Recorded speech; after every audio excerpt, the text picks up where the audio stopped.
Hello students. एक student के लिए जो किसी कॉम्पिटिटिव एग्ज़ाम की तैयारी कर रहा हो, चाहे वो जेई की तैयारी हो, मेडिकल एंट्रेंस नीट की तैयारी हो या फिर सिविल सर्विसेज एग्ज़ाम की ही तैयारी क्यों ना हो, उसके लिए लगातार 2 साल तक या शायद 3 साल तक मोटिवेटेड रहना सबसे मुश्किल काम हो जाता है। तो आज के इस वीडियो में मैं इसी को चर्चा में लेने जा रहा हूँ। How to remain motivated for a sustained long period of time. आपको अपनी प्रिपरेशन के लिए कम से कम 2 साल तक लगातार अपने गोल की तरफ मोटिवेटेड रहना पड़ता है। ये कैसे संभव हो पाएगा? मोटिवेशन टूटता क्यों है?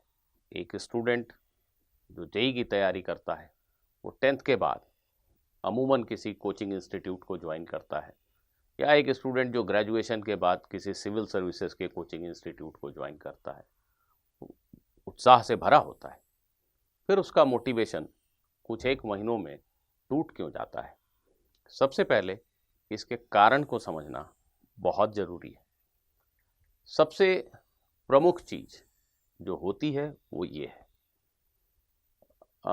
मोस्ट ऑफ द टाइम एक स्टूडेंट जो क्लास 10 तक अपने क्लास में अच्छा परफॉर्म कर रहा होता है, वो हिम्मत जुटा पाता है कि मैं आईआईटी की तैयारी करूंगा या मेडिकल एंट्रेंस एग्ज़ाम की तैयारी करूंगा।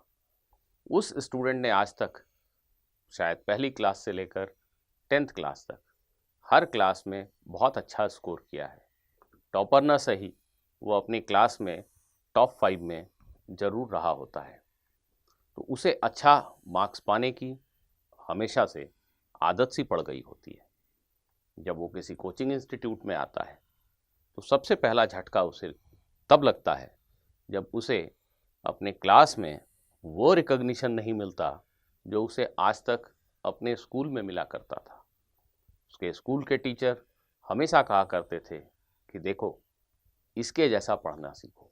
बाकी स्टूडेंट्स के लिए आप एक एग्जाम्पल हुआ करते थे, उदाहरण हुआ करते थे। और अचानक से इस कोचिंग इंस्टीट्यूट में आने के बाद क्या हो गया? टीचर का ध्यान तो मुझ तक जाता ही नहीं। कभी टीचर कोई क्वेश्चन पूछते हैं तो 10 लोग मुझसे पहले जवाब दे जाते हैं। मुझे तो शायद ये समझ भी नहीं आया कि क्वेश्चन क्या था जब तक टीचर दूसरे क्वेश्चन पे चला गया। ऐसी घटना इसलिए होती है कि आप जैसे ही अच्छे बच्चे या आपसे भी शायद थोड़े प्रतिभावान बच्चे, सब ने आईआईटी के एग्ज़ाम को देने की ठानी है या मेडिकल कॉलेज में जाने की ठानी है। वो सभी आपके साथ कोचिंग में आए हैं। तो उन बच्चों को प्रतिस्पर्धा में, कंपटीशन में पीछे छोड़ना और आपके स्कूल में जो आपकी क्लास में 50 बच्चे थे उनको पीछे छोड़ना, इन दोनों में भारी अंतर है। तो आप में से कई स्टूडेंट्स को सबसे पहला झटका यहीं पे लगता है कि उन्हें क्लास में जिस रिकॉग्निशन की आदत थी वो रिकॉग्निशन मिलना बंद हो जाता है या कम हो जाता है। तो ये पहला कारण बनता है डीमोटिवेशन का कि अरे मुझे क्या हो गया, ये टीचर मुझे रिकॉग्नाइज क्यों नहीं करते।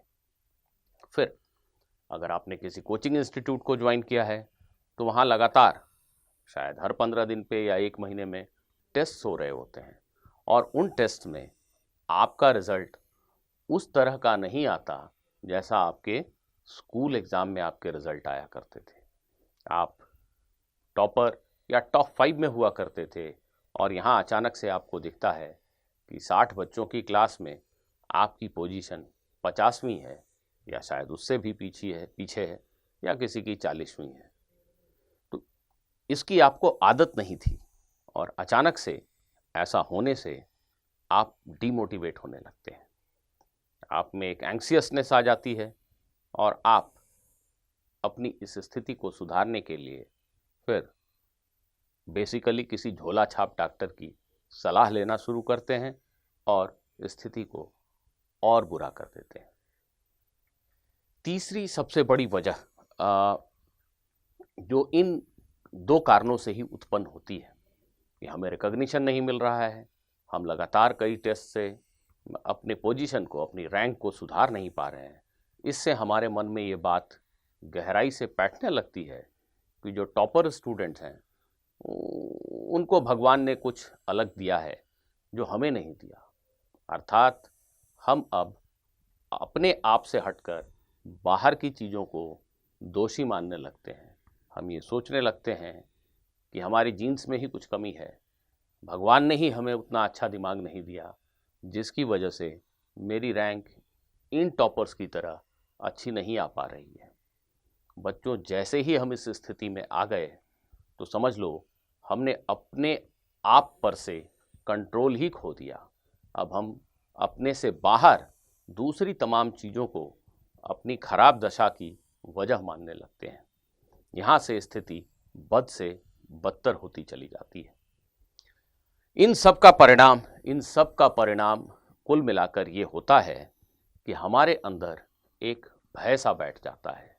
हम सोचने लगते हैं कि यदि मेरा सिलेक्शन चयन इस एग्ज़ाम में, अमुक एग्ज़ाम में नहीं हुआ तो मैं करूँगा क्या। हमें लगने लगता है कि हमारा पूरा करियर ही खराब हो चला है, मेरे पास करने के लिए कुछ नहीं, मैं किसी लायक नहीं बचा। ये डीमोटिवेशन की उच्चतम अवस्था है। आप पूरी तरह से, एक तरह से मैं कहूँ तो शायद डिप्रेशन की तरफ जाने लगे हो। ऐसी स्थिति से अपने आप को कैसे बचाएं, या आज अगर ऐसी स्थिति में हम पहुंच गए हैं तो उससे निजात कैसे पाएं, इस पर कुछ मैं आपको पंचतंत्र की कहानियां सुनाकर उत्साहित करने का प्रयास नहीं करूंगा। किसी एक पर्सनालिटी ने अपने जीवन में कैसे बदलाव लाया, उसने क्या किया, ये सुनाकर भी आपको मतलब मोटिवेट करने जैसा एक फीलिंग नहीं देना चाहूँगा। मैं प्रैक्टिकल एस्पेक्ट्स पे बात करना चाहूँगा कि इन परिस्थितियों से निपटने के लिए एक स्टूडेंट को क्या करना चाहिए। इस डिमोटिवेशन की दशा से निकलने के लिए हमने कारणों को समझा है, उससे निकलने के लिए हम क्या करें, आइए इस पे चर्चा करते हैं। How to remain motivated. Demotivation एक स्टूडेंट की लाइफ में कैसे आता है ये हम समझ चुके। अब हम बात करेंगे कि इनसे फाइट हमें कैसे करना है। देखो, एक बात समझ लो, कोई भी इंसान 24 घंटे 365 दिन मोटिवेटेड नहीं रह सकता। चाहे मैं हूँ या कोई बहुत ही सक्सेसफुल बिजनेसमैन हो या कोई बहुत ही सक्सेसफुल प्रोफेशनल हो या पॉलिटिशियन हो, कोई भी इंसान 24 घंटे 365 दिन मोटिवेटेड तो नहीं रह सकता। अक्सर ऐसा समय आता है जब हम कुछ दिनों के लिए मोटिवेटेड फील नहीं करते। चलेगा, हम इंसान हैं, मशीन नहीं, जो लगातार एक ही तरीके से काम करते चले जाएं। कुछ समय के लिए, बहुत छोटे समय के लिए, मान लो कि महीने 2 महीने में 2-4 दिन के लिए अगर ऐसी दशा आती भी है तो चिंता करने की ज़रूरत नहीं। इसमें कुछ भी एबनॉर्मल नहीं है, आप अपने ट्रैक पे हो। परंतु हम हमेशा डिमोटिवेटेड फील करते हों, 30 दिन में 25 दिन हमें समझ ही नहीं आता कि हम क्या कर रहे हैं, क्यों कर रहे हैं, तो फिर ये स्थिति चिंताजनक है। ऐसी स्थिति से निपटने के लिए हमें आखिर करना क्या होगा, हम कैसे अपने आप को लगातार मोटिवेटेड रखें। तो सबसे पहले मैं आपको बता दूं कि आप सभी एक गोल्डन एरा में पैदा हुए हो, आप स्वर्णिम युग में पैदा हुए हो। आज से 20 वर्ष, 25 वर्ष, 30 वर्ष पहले जो परिस्थितियां थी, जिसको आपके माता पिता ने, आपके दादा दादी ने देखा होता है, उससे आज की परिस्थितियां बहुत भिन्न हैं। आज से 20-25 वर्ष पहले कम से कम भारतवर्ष में सरकारी नौकरी नहीं मिली तो एक तरह से इंसान स्वयं को अनसक्सेसफुल मान लेता था। आज परिस्थितियां इससे कहीं भिन्न हैं। आज करने को बहुत कुछ है। आप एक ऐसे विद्यार्थी हो जो कम से कम ऊंचाई तक जाने की इच्छा रखते हो। ऐसे लोगों के लिए आज की दुनिया में रोजी रोटी की कोई समस्या नहीं है। तुम्हें अपने रोजी रोटी की चिंता करने की बिल्कुल भी आवश्यकता नहीं है। तो अपने मन से ये घबराहट, ये फियर हमेशा हमेशा के लिए निकाल दो कि यदि मेरा इस एग्ज़ाम में नहीं हुआ, सिलेक्शन नहीं हुआ, तो मैं क्या करूँगा। करने के लिए बच्चों बहुत कुछ है, और मेरा मानना है, मेरी तरफ से तुम एश्योरेंस ले लो कि तुम में से हर एक बच्चा कुछ ना कुछ बहुत अच्छा जरूर करेगा। तो अपने मन से ये घबराहट, ये डर हमेशा के लिए, बिल्कुल से निकाल डालो कि अगर इस एग्ज़ाम में हमारा सिलेक्शन नहीं हुआ तो क्या होगा। कुछ नहीं, सब कुछ बढ़िया होगा, टेक माई एश्योरेंस। तो सबसे पहले अगर तुमने अपने आप को ये बात समझा ली तो आधी जंग तो तुमने जीत ली। तुम्हारे अंदर से वो घबराहट समाप्त हो जाती है। दूसरी चीज, हर समय मोटिवेटेड रहने के लिए जरूरी है कि हम अपने गोल, हम अपने लक्ष्य से हटकर लक्ष्य की प्राप्ति में जो जर्नी है, जो रास्ता है, उसको एंजॉय करने की आदत डालें। हर समय एग्जाम सेंट्रिक होना, हर समय ये सोचना कि मेरे टेस्ट में कितने रिजल्ट आए, आज मैंने मॉक टेस्ट दिया उसमें इतने नंबर आए, चलो 4 घंटे बाद फिर एक मॉक टेस्ट देता हूँ, देखता हूँ नंबर बढ़े कि नहीं, फिर कल दे के देता हूँ नंबर बढ़े कि नहीं। ऐसा होता है क्या? आज और कल में क्या बदल गया कि तुम्हारे नंबर बढ़ जाएंगे? नहीं होता है। तुम इतने एग्जाम सेंट्रिक मत बनो। तुम हर समय स्कोर के बारे में मत सोचो। तुम हर समय ये मत सोचो कि 1 घंटे में मैंने कितने क्वेश्चन किए। तुम हर समय ये मत सोचो कि मैंने तो अभी फिजिक्स की एक ही बुक सॉल्व नहीं की, जबकि हमारे दोस्तों ने तो 4-4 बुक सॉल्व कर रखी है। नहीं जी नहीं, इन चीज़ों को किनारे करो, देखा जाएगा एग्जाम में स्कोर कितना आता है, देखा जाएगा। आपको सबसे पहले सीखना है जर्नी को एंजॉय करना। जर्नी को एंजॉय करने का क्या तात्पर्य है? अगर मैं जेई की, नीट की या सिविल सर्विसेज एग्ज़ाम की तैयारी करने में जुटा हूँ तो मुझे अपने सब्जेक्ट्स को एंजॉय करने सीखना होगा। मैं फिजिक्स पढ़ रहा हूँ तो मुझे ये ध्यान लगाना होगा कि इस पर्टिकुलर चैप्टर में फंडामेंटल कॉन्सेप्ट क्या है, वो इसेंशियल बात क्या है जो सिखाए जाने की कोशिश की जा रही है, क्या उस बात को मैं समझ पा रहा हूँ? उस बात को तुमने ठीक से समझा है कि नहीं, इसका प्रमाण होता है क्वेश्चन सॉल्व करना। जब तुम थोड़े बहुत भी क्वेश्चन खुद ब खुद पूर्णतया समझकर सॉल्व करने लगते हो तो तुम्हारे अंदर खुद से एक आवाज़ उठती है कि चलो, मुझे ये चैप्टर की बेसिक फंडामेंटल बातें समझ में आ गई, और अगर एक रूटीन क्वेश्चन, एक जनरल क्वेश्चन, एक नॉर्मल क्वेश्चन इस चैप्टर पे पूछा जाएगा तो मैं इसे अवश्य सॉल्व कर दूंगा। तो पूरे सब्जेक्ट के चैप्टर बाय चैप्टर समझ पे ज़्यादा जोर लगाओ। जैसे ही अंदर से आवाज़ आई कि मुझे ये चैप्टर, मुझे ये सब्जेक्ट समझ में आ गया, आगे बढ़ जाओ, घबराओ नहीं।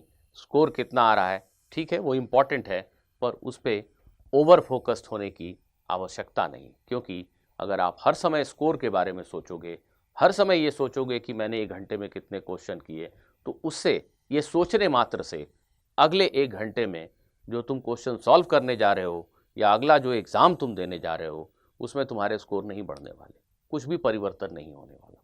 परिवर्तन कैसे होगा? जब तुम सब्जेक्ट को एंजॉय करना सीख जाओगे। जैसे ही सब्जेक्ट और चैप्टर को एंजॉय करने लगोगे बच्चों, तुम्हें खुद से क्वेश्चन बनने लगेंगे। तुम्हें लगने लगेगा कि हाँ, ये क्वेश्चन पढ़ने के बाद मैं कर सकता हूँ, ये क्वेश्चन मेरे बस का नहीं है, छोड़ देते हैं, छोड़ दो। पर तुम जीरो पे नहीं हो। अब तुम नॉर्मल रूटीन लेवल के क्वेश्चंस कर पाते हो, क्योंकि चैप्टर की इसेंशियल बातों को तुमने ग्रास्प कर लिया है। तो सबसे पहले डरो मत, घबराहट होनी ही नहीं चाहिए। तुम्हारा भविष्य बहुत ही सुनहरा है, मेरी गारंटी। दूसरा, जर्नी को एंजॉय करो। चलो, तैयारी करने निकले हैं तो फिजिक्स, केमिस्ट्री, मैथ्स, बायोलॉजी जो भी पढ़ रहे हैं उसको हम अच्छे से सीखने की कोशिश करते हैं। स्कोर तो अपने आप आ जाएगा। ये सभी एग्जाम्स प्राय आप देखेंगे लो स्कोरिंग एग्जाम ही हैं। नीट के एग्जाम को थोड़ा छोड़ दें तो बाकी सभी लो स्कोरिंग एग्जाम्स हैं। तो एक नॉर्मल स्तर तक, एक रूटीन लेवल के क्वेश्चंस को सॉल्व करने के स्तर तक अगर हम चैप्टर को समझ गए हैं तो मेरा काम मोटा मोटी हो जाता है। इस बात पे ध्यान देना है। हमेशा इनर इवैल्यूएशन की तरफ ध्यान दो। एग्जाम के स्कोर ठीक है, बहुत अच्छी बात है, वो हमें बताते हैं कि मेरा प्रिपरेशन का लेवल कैसा था, लेकिन इनर इवैल्यूएशन उससे ज़्यादा इंपॉर्टेंट है। इनर इवैल्यूएशन का अर्थ वही हुआ कि मैं कल की तुलना में आज थोड़ा बेटर इस चैप्टर को समझने लगा हूँ क्या, लगी हूँ क्या। ये एक टेस्ट हुआ, इसमें मेरे इस चैप्टर पे थोड़े कम नंबर आए थे, लेकिन अगले टेस्ट तक मैंने कुछ और चैप्टर में मेहनत की, हार्ड वर्क किया, और अब मुझे बेटर फील हो रहा है, इस चैप्टर में मुझे थोड़े ज़्यादा नंबर मिल गए। तो अगर आप अंदर से सेटिस्फाइड हो कि नहीं मेरा इम्प्रूवमेंट हो रहा है, तो बात पक्की है कि एक न एक दिन तुम शायद अपने क्लास के टॉपर को भी पीछे छोड़ दोगे। अगर हम धीरे धीरे करके अपने आप में इम्प्रूवमेंट लाते रहें तो एक कंपाउंड इंटरेस्ट का इफेक्ट होता है। चक्रवृद्धि ब्याज आप समझते होंगे कि आपने बैंक में 100 रुपया जमा किया, 10% ब्याज मिला तो पहले साल 110 मिला। 2 साल अगर आपने छोड़ दिए तो अब 110 रुपया पे 10% मिला, तो 2 साल के बाद 221 रुपये हो गए। ये सोचने में लगता है अरे क्या मिला, 100 रुपया दिया था और 2 साल बीत गए, 121 ही रुपये तो मिले हैं। लेकिन अगर सोचो कि इसी पैसे को तुम 15-20 साल तक बैंक में छोड़ दो तो वो कई गुना तक बढ़ जाता है। इसी प्रकार अगर तुम हर साल थोड़ा थोड़ा, हर साल नहीं हर दिन थोड़ा थोड़ा अपने में इम्प्रूवमेंट लाते रहो, एक चैप्टर के प्रति अपनी अंडरस्टैंडिंग को इम्प्रूव करते रहो, तो महीनों के बाद आपको वो चैप्टर ऑलमोस्ट परफेक्शन से समझ में आने लगता है। तो आईने के सामने खड़े होकर खुद से बातें किया करो, खुद को बताया करो, झूठ मत बोलना, खुद को ब्लफ मत करना, खुद को साफ साफ बताओ कि क्या इस चैप्टर की, इस सब्जेक्ट की अंडरस्टैंडिंग तुम्हारी बेटर हुई है। अगर नहीं हुई है तो तुम्हें वापस से जाकर मेहनत करनी है, अपनी किताबों को ढूंढना है, पढ़ना है, कुछ सॉल्व्ड एग्जाम्पल्स देखने हैं, कुछ क्वेश्चंस खुद करने की प्रैक्टिस करनी है। ये करना ही पड़ेगा, तब तक करना पड़ेगा जब तक अंदर से आवाज़ नहीं आए कि हाँ अब इम्प्रूवमेंट हुआ। हर्ड मेंटालिटी, भेड़ चाल जिसको कहते हैं, उसको त्यागने की सख्त आवश्यकता है। हम अक्सर अपने आप को डिमोटिवेट, फ्रस्ट्रेट, डिप्रेस कर लेते हैं सिर्फ दूसरों को कुछ करता हुआ देखकर। हमारे कई ऐसे दोस्त होते हैं जो हमें आकर बता जाते हैं कि मेरे पास फिजिक्स की, केमिस्ट्री की ये 4-4 किताबें हैं और मैंने ढेर सारे क्वेश्चन इनसे बना लिए हैं। इससे हम बहुत फ्रस्ट्रेट होते हैं, डिप्रेशन में चले जाते हैं कि मैं तो अभी पहली किताब भी ढंग से नहीं कर पाया। बच्चों, ऐसे दोस्तों से दूरी बनाओ, वो आपसे झूठ बोल रहे हैं। हर कोई इंसान है, कोई भी मशीन नहीं है कि वो मैकेनिकली एक के बाद एक क्वेश्चन करता चला जाए, और करता भी अगर जा रहा है तो वो कुछ गलत तरीके से कर रहा है, उसकी समझ उतनी प्रॉपर नहीं हो रही है। तुम तो अपने सब्जेक्ट पे फोकस करो, एक एक क्वेश्चन पे फोकस करो, तुम्हारी अंडरस्टैंडिंग क्या है उस पर हमेशा अपने आप से सवाल पूछो कि क्या मैं इसको भली भांति समझ गया। आंसर तो आ गया, पर क्या मैं इसको भली भांति समझ गया। जब तक ये नहीं करोगे तब तक कुछ भी सुधरने वाला नहीं। लोगों ने रेकमेंड किया कि आप ये वीडियोस देख लो, आप ये बुक्स पढ़ लो, आप इस कोचिंग में चले जाओ, इससे आपकी दशा नहीं सुधरेगी। आपको इनर इवैल्यूएशन करते रहना है कि मैं इम्प्रूव हो रहा हूँ कि नहीं। अब मेरे पास जितनी किताबें हैं, जो अच्छी रिकमेंडेड बुक्स हैं, जो मटेरियल है, मैं तो उन्हीं से पढ़ूंगा, उन्हीं को बार बार दोहराऊंगा। एक ही क्वेश्चन को 5 बार करने से आपको 5 नए आयाम पता चलते हैं। ये करना ज़्यादा महत्वपूर्ण है रादर देन कि 50 क्वेश्चन आप बनाएं सुपरफिशियली, जल्दी जल्दी में, बिना सोचे समझे। उससे अच्छा है कि एक ही क्वेश्चन को 5 बार बनाएं। Over a period of time आपकी अंडरस्टैंडिंग कहीं ज़्यादा बेटर होगी। तो आपके सारे दोस्त क्या कर रहे हैं, इसमें ताक झांक करने की, उनकी बातों पर बहुत ध्यान देने की आवश्यकता नहीं है। अपने टारगेट्स को सही करना, रैशनलाइज करना बेहद ज़रूरी है। हम अक्सर अपनी जीवन में गलत टारगेट्स बना लेते हैं। उदाहरण के तौर पर अगर आपके पिछले 3 टेस्ट से मान लो 40% मार्क्स आ रहे हैं, तो हम अगले टेस्ट में जाते समय ये सोचते ही क्यों हैं कि हम सारे क्वेश्चन अटेम्प्ट करेंगे। हमारे लगातार 40% मार्क्स आ रहे हैं तो मैं अगले में सीधे 100% पे जाने की कोशिश क्यों करता हूँ। मैं ऐसा रियलिस्टिक टारगेट क्यों नहीं बनाता कि यार मेरे लगातार 40% आ रहे हैं, मैं अगले टेस्ट में कोशिश करता हूँ कि 50% किसी तरीके से आ जाए। इसका अर्थ ये हुआ कि मैं 60% से ज़्यादा क्वेश्चंस को हाथ नहीं लगाऊंगा। 40% क्वेश्चन जो जरा भी कठिन होंगे, जिसमें मुझे जरा भी संशय होगा, उनको तो मैं देखते ही छोड़ दूंगा। ऐसा टारगेट क्यों ना बनाए।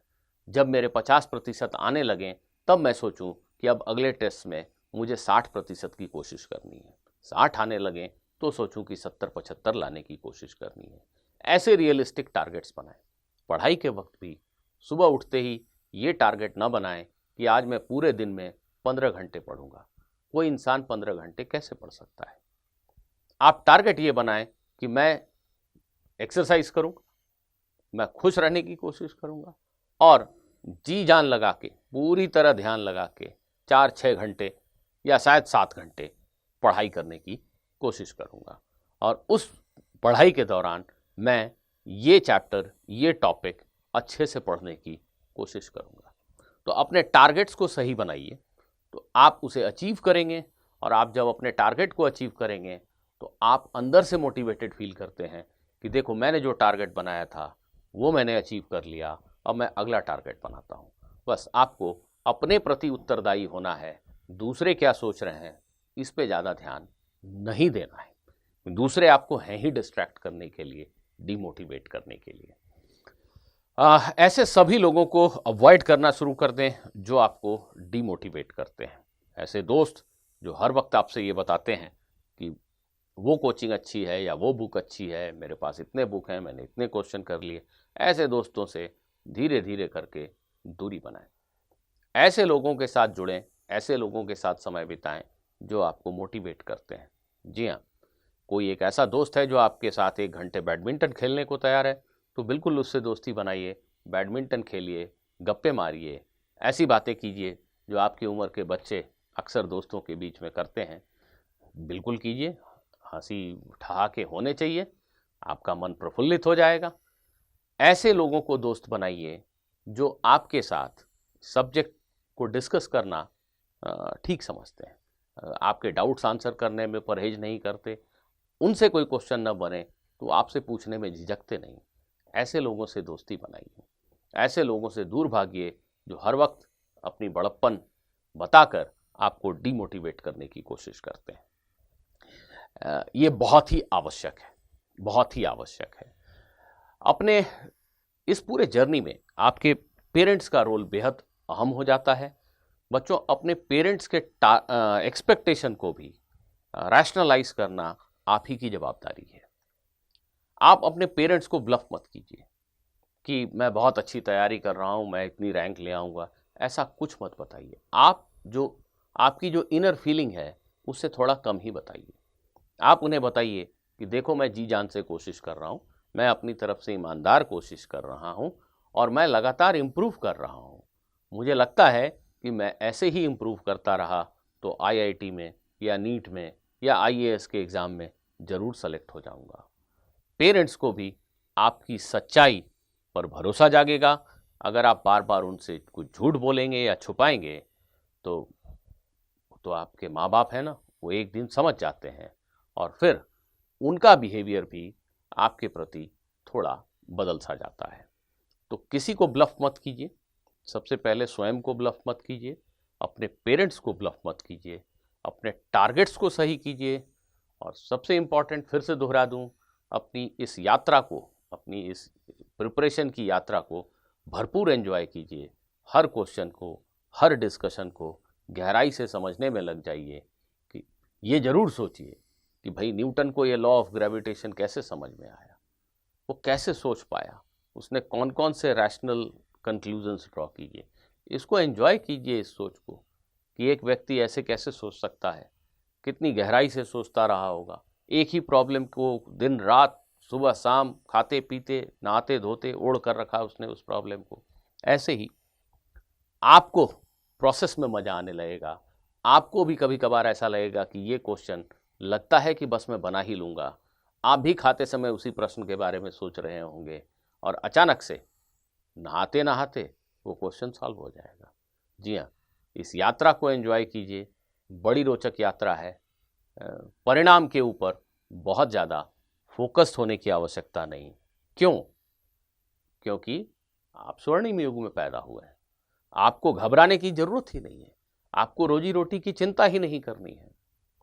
ऐसी परिस्थिति में आपको सिर्फ अपने आप को बेहतर बनाने की तरफ ध्यान देना है।